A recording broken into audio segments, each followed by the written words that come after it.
ராமநாதபுரத்தில் கடலில் விழுந்து மாயமான மீனவரை கண்டுபிடித்து தரக்கோரி மீனவர்கள் ஆர்ப்பாட்டத்தில் ஈடுபட்டனர். ராமேஸ்வரத்தை அடுத்த புதுரோடு பகுதியைச் சேர்ந்த மீனவர் சுரேஷ் கடந்த 17ஆம் தேதி அருண்குமார் என்பவருக்கு சொந்தமான விசைப்படகில் கடலுக்கு மீன்பிடிக்க சென்றுள்ளார். மீன்பிடித்துக் கொண்டிருந்த போது கடலில் தவறி விழுந்ததாக கூறப்படுகிறது. இந்நிலையில் மீனவரை கண்டுபிடிக்க நடவடிக்கை எடுக்கவில்லை என்று கூறி மீனவரின் உறவினர்கள் மற்றும் மீனவர்கள் மாவட்ட ஆட்சியர் அலுவலகத்தை முற்றுகையிட்டனர்.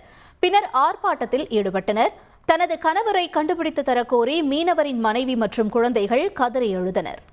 உங்களோட கூட 2 பேரும் போங்க சார். அவங்க போயிருக்காங்க. கட்சி நாங்க வரல. நாங்க வந்து 5 கிராமத்து மூலமா வந்திருக்கோம் கூட்டிட்டு. சார் வழக்கு பெரிய பிரச்சனை.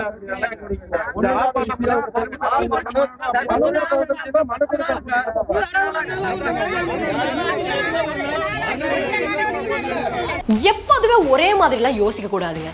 இங்க ஒருத்தர் ஒருங்கிணைந்த விவசாயத்துல வருஷம் முழுக்க பல லட்சம் ரூபாய் சம்பாதிக்கிறார். எப்படின்னு தெரிஞ்சுக்க ஃப்ரீடம் ஆப்பை டவுன்லோட் பண்ணுங்க.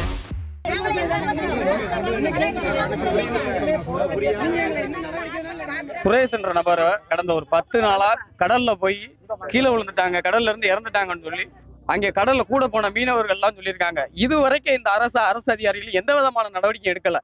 கள்ளச்சாராயம் குடிச்சு இறந்து போனவனுக்கு நஷ்டஈடு கொடுக்கக்கூடிய இந்த அரசு ஒரு மீனவருக்கு எந்த விதமான ஒரு நன்மையும் தேவை கிடையாது. அவனை தேடுறத கூட எந்த நடவடிக்கை எடுக்க கிடையாது. தேடி கண்டே பிடிச்சு தரல.